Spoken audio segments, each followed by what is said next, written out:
Alright, there's no more messing. There's no more holding back. There's no more second guessing of love. There's no more judging of love. There's no more undermining of love. And we're definitely not trying to school love or tell love what it is we think it should be doing in our lives.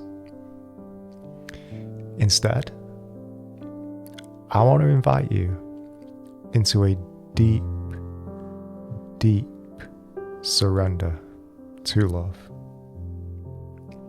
and a deep humbling to love that is the embodiment of trust personified. But, right, here's the thing. How do you even do that? That's a big statement, wasn't it? You know, and it had to be to start the conversation.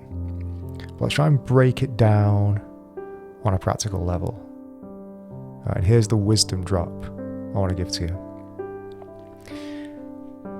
Unless you embody a quality of sovereignty that is equal to the love you desire, you won't be able to make that choice.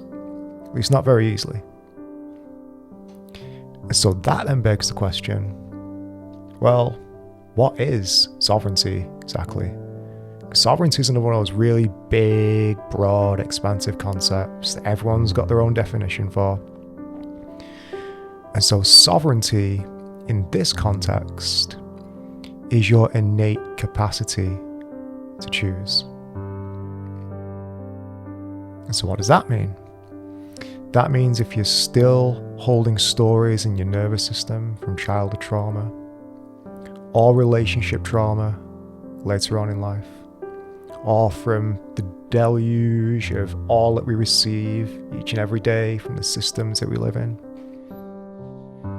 if you're still believing and choosing within those belief systems, then you're going to find it really difficult to choose outside of them.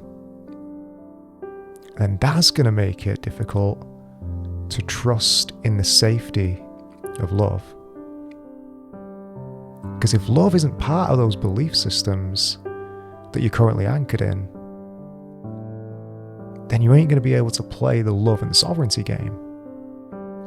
And that means you're not going to be able to open your heart and surrender to that deep quality of love that has always existed inside of you and will always exist inside of you. That's the awakening. The awakening is the trust you have in yourself, in love, and in the moment. Being in that quality of choosing. The great awakening that is actually the great softening. That's the rhythm of life.